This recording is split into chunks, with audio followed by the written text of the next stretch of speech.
உங்க smart watch தினமும் 10,000 steps நடக்க சொல்லுதா? இப்போ அதுக்கு பின்னாடி எந்த ஒரு அறிவியல் காரணமோ இல்ல, அது வெறும் ஒரு பழைய மார்க்கெட்டிங் தந்திரம்னு சொன்னா நம்புவீங்களா? நெறைய பேர் இது கேட்டா கண்டிப்பா அதிர்ச்சி அடைவாங்க. ஆமா, நாம ஆரோக்கியம்னு நினைச்சிட்டு இருக்கிற பல விஷயங்கள் இருக்கு. அதாவது தினமும் 8 மணி நேரம் கண்டிப்பா தூங்கணும், அதிகமா ஓடினா முழங்கால் தேய்மானம் வரும், நாற்காலியில உட்கார்ந்தாலே உடம்புக்கு ஆபத்து, இப்படி எல்லாமே கட்டுக்கதைகள்னு சொன்னா உங்களுக்கு எப்படி இருக்கும்? உண்மையில இது எல்லாமே நாம் காலம் காலமா நம்பிட்டு வர விஷயங்கள் தான். கரெக்ட். ஹார்வர்ட் பல்கலைக்கழகத்தின் பரிணாம உயிரியல் பேராசிரியர் Daniel Lieberman the diary of a CEO பேட்டியில இப்படி பல அதிர்ச்சியான உண்மைகளை உடைச்சிருக்காரு. இன்னைக்கு நாம இந்த விஷயங்களை தான் அக்கு வேரா ஆணி வேரா பிரிச்சு பார்க்க போறோம். மனித உடலோட உண்மையான இயக்கம் என்ன, நாம எங்க தப்பு பண்றோம் அப்படிங்கறத ரொம்ப ஆழமா விவாதிக்க போறோம். கண்டிப்பா. இங்க ரொம்ப சுவாரஸ்யமான முரண்பாடு என்னன்னா, நம்ம உடல் பல லட்சம் வருஷங்களா ஒரு குறிப்பிட்ட விதமா வேலை செய்ய பழகியிருக்கு. ஆனா, கடந்த ஒரு 100, 200 வருஷங்கள்ல நம்ம வாழ்க்கை முறை தலைகீழா மாறிடுச்சு. எப்படி சொல்றீங்க? ரொம்ப மாறிடுச்சா? ஆமாம். அதாவது நம்ம மரபணுக்கள் காடுகளுக்கும் மலைகளுக்கும் தயாரா இருக்கு. ஆனா நாம ஏசி ரூம்லயும் குஷன் சேர்லயும் உட்கார்ந்துட்டு இருக்கோம். இந்த முரண்பாடு தான் இன்னைக்கு நாம சந்திக்கிற பல நோய்களுக்கும் உடல் சோர்வுக்கும் முக்கிய காரணம். இது சொல்லும்போதே எனக்கு ஒரு விஷயம் தோணுது. நான் ஒவ்வொரு மாசமும் ஜிம்முக்கு சந்தா கட்டிட்டு, போகாமலே காச வீணாக்குறேன். ஜிம்முக்கு போணும்னு நெனச்சாலே ஒரு பெரிய சலிப்பு வருது. இது நிறைய பேருக்கு நடக்கிறது தான். இல்லம்மா, இயற்கையிலே ஒரு சோம்பேறியா? இல்ல இந்த நவீன உலகம் என்ன அப்படி மாத்திடுச்சா? எதுக்கு தான் நம்ம உடல் உழைக்கவே இவ்ளோ தயங்குது? நீங்க சோம்பேறி இல்ல. உங்க மூளை ரொம்ப புத்திசாலித்தனமா வேலை செய்யுது. அவ்வளவுதான். ஓஹோ! மூளை புத்திசாலித்தனமா வேலை செய்யுதா? அது எப்படி? இப்போ பேராசிரியர் லிபர்மேன் தன்னுடைய ஆய்விற்காக மெக்சிகோவில் உள்ள தாராவுமாரா அப்படிங்கிற பழங்குடியின மக்களை சந்திக்க போனார். அவங்க பல மைல் தூரம் சாதாரணமா ஓடக்கூடிய அபாரமான திறன் கொண்டவர்கள். கேள்விப்பட்டிருக்கேன். ரொம்ப தூரம் ஓடுவாங்க இல்லையா? ஆமா. அங்க இருந்த ஒரு முதியவர்கிட்ட நீங்க ஓடுவதற்கு எப்படி பயிற்சி எடுக்கிறீங்க அப்படின்னு அவர் கேட்டிருக்கார். அங்கதான் ஒரு சுவாரஸ்யமான விஷயம் நடந்தது. மொழிபெயர்ப்பாளர் பயிற்சிங்கிற வார்த்தைய அந்த முதியவருக்கு விளக்க ரொம்பவே சிரமப்பட்டார். ஏன் சிரமப்பட்டார்? ஏன்னா அவங்க மொழியில பயிற்சிங்கிற வார்த்தையே கிடையாது. அந்த முதியவர் ஆச்சரியமா தேவையில்லாம ஒருவன் ஏன் ஓட வேண்டும் அப்படின்னு திருப்பி கேட்டார். ஒரு நிமிஷம். அப்போ அவங்க உடற்பயிற்சி செய்யலையா? அந்த முதியவர் கேட்ட கேள்வி ரொம்ப நியாயமா படுதே. கண்டிப்பா நியாயம்தான். ஒரு விவசாயியோ அல்லது வேட்டையாடுபவரோ நாள் முழுக்க உழைத்துவிட்டு காலையில் சும்மா ஒரு 5 மைல் ஓடணும்னு நினைப்பாங்களா? மாட்டாங்க. அப்போ சோம்பேறித்தனம் என்பது வெறும் எனர்ஜிய சேமிக்கிற தந்திரம் தானா? 100க்கு 100% உண்மை. பரிணாம வளர்ச்சியில கலோரிகள் அப்படிங்கிறது ரொம்ப அரிதான ஒரு விஷயம். ஒரு நாளைக்கு தேவையான உணவை தேடவே பல கிலோமீட்டர் நடக்க வேண்டியிருந்தது. ரைட். அப்போ சாப்பாடு ஈஸியா கிடைக்கல. ஆமா. அப்படி இருக்கும்போது எந்த ஒரு உயிரியும் தேவையில்லாம தன்னிடம் உள்ள எனர்ஜியை வீணாக்காது. பல லட்சம் வருஷங்களா உணவு தேடவும் உயிர் வாழவும் இனப்பெருக்கம் செய்யவும் மட்டுமே நாம உடல் உழைப்பு கொடுத்தோம். லாஜிக்கா இருக்கு. அதனால ஒரு மாநாட்டுக்கோ மால்கோ போகும்போது எஸ்கலேட்டர் அல்லது லிஃப்ட் இருந்தா நம்ம படிகளை தவிர்க்கவே தோணும். அது சோம்பேறித்தனம் கிடையாது. எதுக்கு தேவையில்லாம எனர்ஜியை வீணாக்குற, அதை சேமிச்சுவ, நாளைக்கு உணவு கிடைக்கலன்னா என்ன பண்றது அப்படின்னு உங்க மூளை உங்களை எச்சரிக்குது. ஆல, அப்ப நாம எல்லாமே ரொம்ப சொகுசான சூழல்ல இருக்கிறதால மூளை எனர்ஜிய சேவ் பண்ண சொல்லுது. ஆனா நாம தேவையில்லாம உடம்ப வறுத்துக்கிட்டு ஜிம்முக்கு காசு கொடுத்து போறோம். கரெக்ட். இந்த உள்ளுணர்வை மீறி செயல்படுவதுதான் உடற்பயிற்சியின் முதல் சவால். சரி, மூளை எனர்ஜிய சேவ் பண்ண சொல்லுதுன்னா நாம உட்கார்ந்து ஓய்வெடுக்கிறது ரொம்ப இயற்கையான ஒண்ணுதானே. ஆனா இப்போலாம் மருத்துவர்கள் உட்கார்ந்தே இருப்பது புகைப்பிடிப்பதற்கு சமம் அப்படின்னு சொல்றாங்களே, இதுல எது உண்மை? உட்கார்ந்து இருப்பது புகைப்பிடிப்பதற்கு சமம் என்பது ஒரு மிகப்பெரிய கட்டுக்கதை. அப்படியா? கொஞ்சம் நிம்மதியா இருக்கு. ஆமா. வேட்டையாடும் பழங்குடியின மக்களும் மிருகங்களும் கூட நம்மள மாதிரியே ஒரு நாளைக்கு பல மணி நேரம் உட்கார்ந்து இருக்கிறார்கள். அவங்க ஒன்னும் 24 மணி நேரமும் ஓடிட்டே இல்ல. ஓ, அவங்களும் உட்காருவாங்க தானா? கண்டிப்பா. ஆனா அவங்களுக்கும் நமக்கும் ஒரு பெரிய உயிரியல் வித்தியாசம் இருக்கு. அவங்க உட்கார்ந்திருக்கும்போது ஒவ்வொரு 10 அல்லது 15 நிமிடங்களுக்கும் எழுந்து நடப்பார்கள், ஏதோ ஒரு சின்ன வேலை செய்வார்கள். இத இடைநிறுத்தப்பட்ட அமர்தல் அப்படின்னு சொல்றாங்க. இடைநிறுத்தப்பட்ட அமர்தல்? இதனால உடம்புல என்ன மாற்றம் நடந்துட போகுது? நாற்காலியில இருந்து அடிக்கடி எழுந்து நிற்பது ஏதோ ஒரு பெரிய மேஜிக் மாதிரி சொல்றீங்களே. அது உண்மையிலே மேஜிக் தான். நீங்க தொடர்ந்து அசையாம நாற்காலியில உட்கார்ந்திருக்கும் போது உங்க தசைகள் எந்த வேலையும் செய்யாததால் ரத்தத்தில் உள்ள சர்க்கரையை உள்ளே இழுக்கும் வேலையை நிறுத்திடுது. அதாவது குளுக்கோஸை இழுக்காது. ஆமா. ஆனா நீங்க சும்மா ஒரு முறை எழுந்து நின்னுட்டு மீண்டும் உட்கார்ந்தால் கூட தசைகள் சுருங்கி விரியும். அந்த சின்ன அசைவு உங்க உடலின் மெட்டபாலிசத்தை தூண்டுகிறது. ஏஎம்பிகே எனப்படும் முக்கிய என்சைம்கள் வேலை செய்யத் தொடங்கும். வாவ், ஒரு சின்ன அசைவுல இவ்ளோ நடக்குதா? கண்டிப்பா. ரத்தத்தில் உள்ள கொழுப்பு மற்றும் சர்க்கரை அளவு உடனடியாக குறையும். நாற்காலியில நாள் முழுக்க ஒரே இடத்துல 8 மணி நேரம் அசையாம உட்கார்ந்திருப்பது தான் ஆபத்தே தவிர உட்கார்வது ஒருபோதும் ஆபத்து கிடையாது. அட, அப்போ ஆபீஸ்ல வேலை பார்க்கும்போது அடிக்கடி எழுந்து போய் தண்ணி குடிக்கிறது, பக்கத்து சீட்ல இருக்கிறவங்க கிட்ட போய் பேசிட்டு வர்றதெல்லாம் ரொம்ப நல்ல விஷயம். 100% நல்ல விஷயம். சரி, பகல்ல ஓய்வெடுக்கிறத பத்தி பேசிட்டோம். இரவு தூக்கம் பத்தி வருவோம். எல்லாருமே ஒரு நாளைக்கு 8 மணி நேரம் கட்டாயம் தூங்கணும்னு சொல்றாங்க. அதுவும் கட்டுக்கதையா? ஆமா, இந்த 8 மணி நேர தூக்கம் அப்படிங்கிற கான்செப்ட் தொழில் புரட்சி காலத்துல 8 மணி நேர வேலை, 8 மணி நேர ஓய்வு, 8 மணி நேர தூக்கம் அப்படின்னு ஒரு அமைப்புக்காக உருவாக்கப்பட்டதே தவிர இது உயிரியல் ரீதியானது கிடையாது. அப்போ இயற்கையா மனிதர்களுக்கு எவ்வளவு தூக்கம் தேவை? மின்சாரம் இல்லாத, செயற்கை வெளிச்சம் இல்லாத பழங்குடியின மக்கள் ஆராய்ச்சி செய்தபோது அவங்க சராசரியா 6 முதல் 7 மணி நேரம் மட்டுமே தூங்குவது தெரிய வந்திருக்கு. அது மட்டும் இல்லாம பகல்ல அவங்க தூங்குவது கூட கிடையாது. ஆச்சரியமா இருக்கே. அப்ப நாம ஏன் தூக்கமின்மையால இவ்ளோ கஷ்டப்படுறோம்? 7 மணி நேரம் தூங்குனா கூட நிறைய பேருக்கு பத்தலையே. ஏன்னா தூக்கம் அப்படிங்கிறது இருட்டோடு சம்பந்தப்பட்டது மட்டுமல்ல, வெப்பநிலையோடும் சம்பந்தப்பட்டது. பழங்குடியின மக்கள் நெருப்பு மூட்டி அது அணைய அணைய சுற்றியுள்ள வெப்பநிலை குறையும் போது தூக்கத்திற்குச் செல்வார்கள். அதிகாலையில் சூரியன் வந்து வெப்பநிலை உயரும்போது இயற்கையாகவே விழித்துக் கொள்வார்கள். ஓ, அந்த டெம்பரேச்சர் மாற்றம் தான் தூக்கத்தை முடிவு பண்ணுது. சரியா சொன்னீங்க. ஆனா நாம ஏசிய வச்சுக்கிட்டு ஒரே வெப்பநிலையில இருக்கோம். கண்ணுக்கு முன்னாடி ப்ளூ லைட் அடிக்கிற மொபைல் ஸ்கிரீனை வச்சுட்டு இருக்கோம். இந்த நவீன வசதிகள் தான் நம்ம இயற்கையான தூக்க சுழற்சியை கெடுக்குது. இயற்கையை விட்டு நம்ம ரொம்ப தூரம் வந்துட்டோம். ஆமா. இயற்கையான மனிதனுக்கு 6 முதல் 7 மணி நேர தூக்கமே உடலை முழுமையாக புதுப்பிக்க போதுமானது. சூப்பர். சரி, அடுத்த மிகப்பெரிய ட்ரெண்ட் இந்த 10,000 படிகள் கணக்கு. எல்லார் கையிலயும் இப்போ ஸ்மார்ட் வாட்ச் இருக்கு. எல்லாரும் 10,000 ஸ்டெப்ஸ் நடந்தே ஆகணும்னு ஒரு டார்கெட் வச்சு நடக்கறாங்க. இதோட அறிவியல் அடிப்படை என்ன? இதுல எந்த அறிவியலும் இல்லங்கிறது தான் உண்மை. என்னது, எந்த அறிவியலும் இல்லையா? ஆமா. 1964ல ஜப்பான்ல ஒலிம்பிக் போட்டிகள் நடந்தபோது ஒரு கம்பெனி மான்போக்கே அப்படிங்கிற ஒரு படியளக்கும் கருவியை கண்டுபிடிச்சாங்க. ஜப்பானிய மொழியில மான் அப்படின்னா 10,000. ஓஹோ, அந்த வார்த்தையிலேயே 10,000 இருக்கா? ஆமா. அந்த 10,000த்துக்கான எழுத்து வடிவம் பார்க்க ஒரு மனிதன் நடப்பது போலவே இருக்கும். அதனால மார்க்கெட்டிங் செய்ய ஈஸியா இருக்கும்னு அந்த போர்ட் மீட்டிங்ல சும்மா ஒரு ரவுண்ட் நம்பரா முடிவு பண்ணி வச்சதுன்னா இந்த 10,000. சோதனைகள் என்ன சொல்லுதுன்னா, ஒரு மனிதன் ஆரோக்கியமா வாழ ஒரு நாளைக்கு 7,000 முதல் 8,000 படிகள் நடப்பதே போதுமானது. நீங்க 7,000 படிகள் நடக்கும்போது உங்கள் இருதய நோய் அபாயமும் இறப்பு விகிதமும் பெருமளவு குறைகிறது. அப்போ அந்த மிச்சம் இருக்கிற படிகள் 8,000த்துக்கு மேல் நீங்க 10,000, 12,000 அப்படின்னு எவ்வளவு நடந்தாலும் அதுக்கப்புறம் உடலுக்கு பெரிய அளவுல எந்த ஒரு கூடுதல் பலனும் கிடைத்துவிட போவதில்லை. அத டிமினிஷிங் ரிட்டர்ன்ஸ்னு சொல்லுவாங்க. சரி, 7,000 ஸ்டெப்ஸ் நடந்தா போதும், அப்பப்போ எழுந்து நின்னா போதும் அப்படின்னு சொல்றீங்க. அப்போ 60 வயசுக்கு மேல ரிட்டையர்மெண்ட் வாங்கிட்டு எந்த வேலையும் செய்யாம வீட்ல முடங்கி ஓய்வெடுக்கிறது நம்ம உடம்புக்கு நல்லது தானே? அங்கேதான் நாம பெரிய தப்பு பண்றோம். ஏன், இவ்ளோ நாளா உழைச்ச உடம்புக்கு முழுமையான ஓய்வு கொடுக்கலாம் இல்லையா? இதுதான் நாம பண்ற மிகப்பெரிய தப்புன்னு நான் திரும்பவும் சொல்லுவேன். ஓய்வு பெறுதல் அப்படிங்கிறது இயற்கைக்கு முரணான ஒரு மேற்கத்திய நவீன கண்டுபிடிப்பு. இயற்கைக்கு முரணானதா? ஆமா.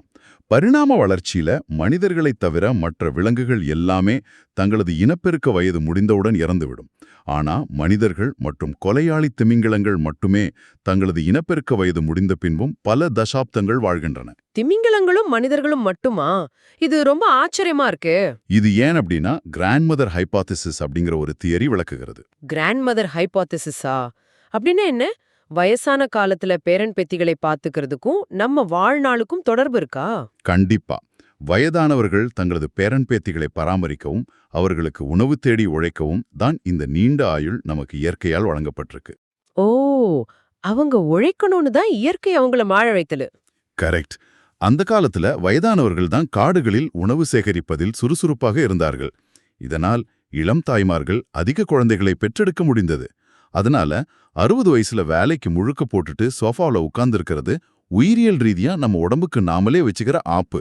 ஆப்புன்னு சொல்ற அளவுக்கு இதுல என்ன பயங்கரம் இருக்கு? நான் சும்மா ரிலாக்ஸ் பண்றது உடம்ப எப்படி கெடுக்கும்? நீங்க உடற்பயிற்சி செய்யாத போது, குறிப்பாக வயதான காலத்தில் ஷார்கோபீனியா எனப்படும் தசை இழப்பு ஏற்படுகிறது. தசைகளை பராமரிக்க உடம்புக்கு அதிக எனர்ஜி தேவை. ம், அதாவது தசைக்கு சாப்பாடு தேவை.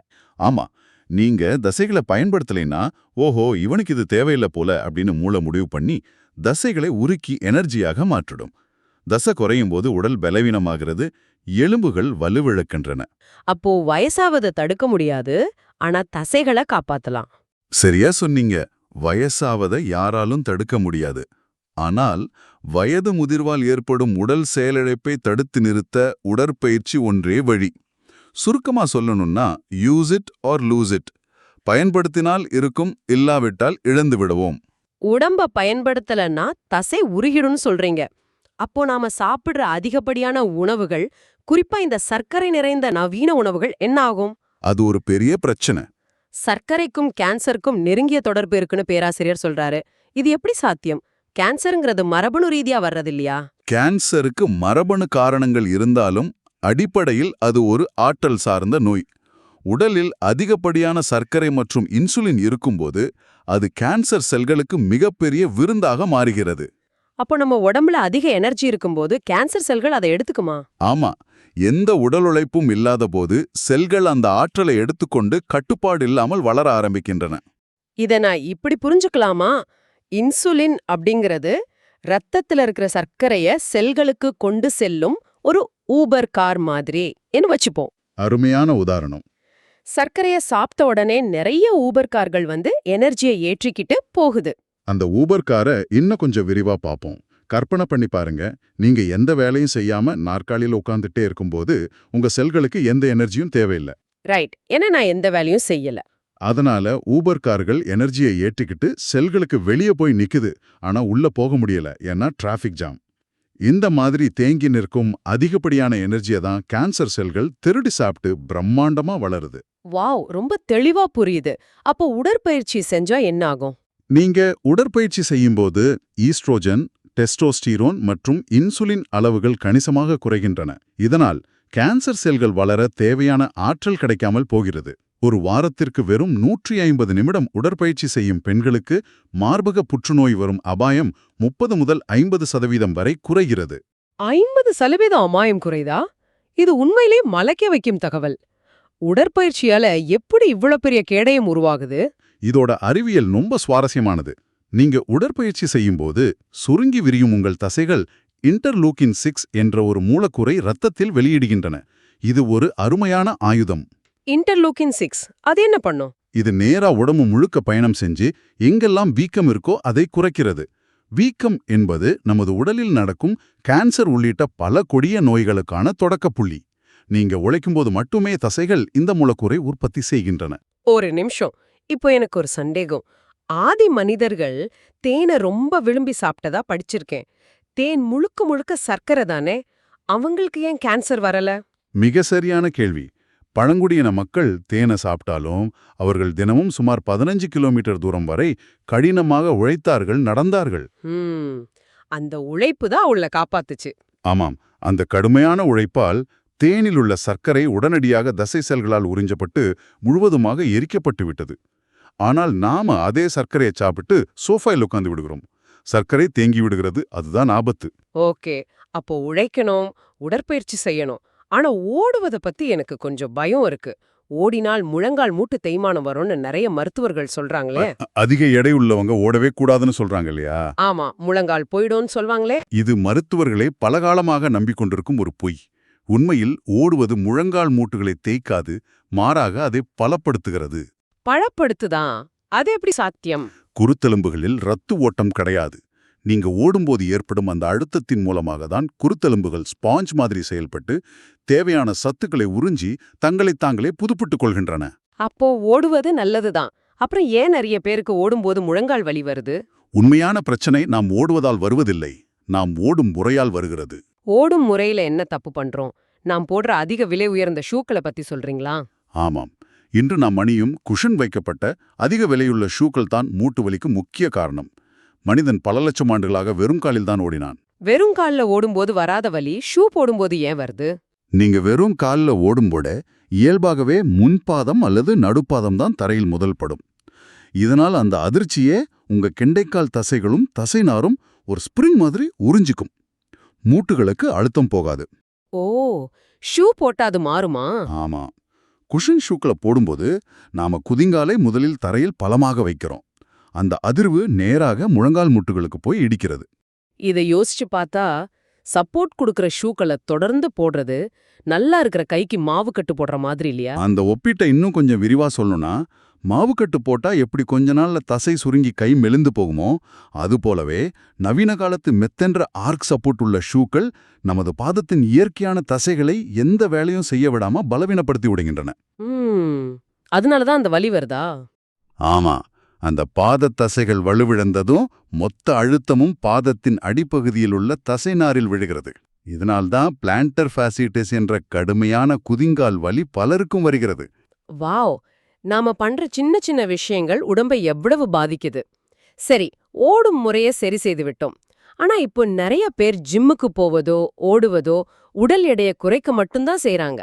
அது ஒரு தவறான அணுகுமுறை. ஆனா கொஞ்ச நாள்லே எடை குறையலன்னு சொல்லி பாதியிலே விட்டுட்டு வந்துடுறாங்களே, அது ஏன்? இங்குதான் மிகப்பெரிய குழப்பம் இருக்கு. உடற்பயிற்சியால் மட்டும் எடையை வேகமாக குறைக்கவே முடியாது. 1 மைல் தூரம் நடந்தால் வெறும் 50 கலோரிகள் தான் கரையும். வெறும் 50 கலோரியா? ஆமா, அது ஒரு சிறிய ஆப்பிள் சாப்பிடுவதற்கு சமம். அதனால எடையை குறைக்க டயட் தான் முக்கியம். ஆனால் குறைத்த எடையும் மீண்டும் ஏறாமல் பார்த்துக்கொள்ள உடற்பயிற்சி மட்டுமே ஒரே வழி. உடற்பயிற்சி செஞ்சா குறைச்ச எடை திருந்த ஏறாதா? இதை எப்படி உறுதியா சொல்றீங்க? இதை நிரூபிக்க நிறைய ஆய்வுகள் இருக்கு. பாஸ்டன் நகர போலீஸ்காரர்களிடம் நடந்த ஒரு ஆய்வில் டயட் மூலம் எடையை குறைத்தவர்களில் தொடர்ந்து உடற்பயிற்சி செய்தவர்கள் மட்டுமே தங்களது எடையை பல வருடங்களுக்கு பராமரித்தார்கள். உடற்பயிற்சி செய்யாதவங்க? உடற்பயிற்சி செய்யாதவர்களின் எடை மீண்டும் பழையபடி அதிகரித்துவிட்டது. தொலைக்காட்சியில் வரும் பிக்கெஸ்ட் லூசர் நிகழ்ச்சியில் கலந்து கொண்டு அதிரடியாக உடல் எடையை குறைத்தவர்களை பல வருடங்கள் கழித்து சந்தித்தார்கள்.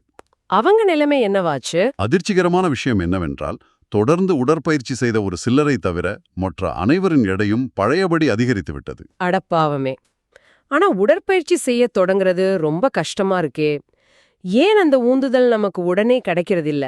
இத்தனை நன்மைகள் இருந்தும் ஏன் முதல் நாளே ஜிம்முக்கு போக சலிப்பா இருக்கு? இது முற்றிலும் நமது மூளையின் நியூரோபயாலஜி சம்பந்தப்பட்டது. நீண்ட காலமாக உடற்பயிற்சி செய்பவர்களுக்கு ஓடி முடித்தவுடன் டோபமைன் மற்றும் என்டார்ஃபின் எனப்படும் மகிழ்ச்சி ஹார்மோன்கள் சுரக்கும். அதனால அவங்களுக்கு திரும்பவும் போக தோணும். சரியா சொன்னீங்க. ஆனால் உடற்பயிற்சி செய்ய தொடங்கும் ஒரு புதியவருக்கு இந்த ரசாயனங்கள் உடனடியாக கிடைக்காது. அந்த புதிய பழக்கத்துக்கு ஏற்ப மூளை தன்னை மாற்றி அமைத்துக் கொண்டு டோபமைன் ரிசெப்டர்களை உருவாக்க சில மாதங்கள் ஆகும். ஓ, அப்போ மூளை மாறுற வரைக்கும் கஷ்டம்தான். ஆமா, அதுவரை அவர்களுக்கு உடற்பயிற்சி என்பது ஒரு நரக வேதனை போலதான் தெரியும். இது எனக்கு நிறைய விஷயங்களை புரிய வைக்குது. போன வருஷம் நான் ஜிம்முக்கு போனப்போ முதல் 2 வாரம் நரகமா இருந்துச்சு.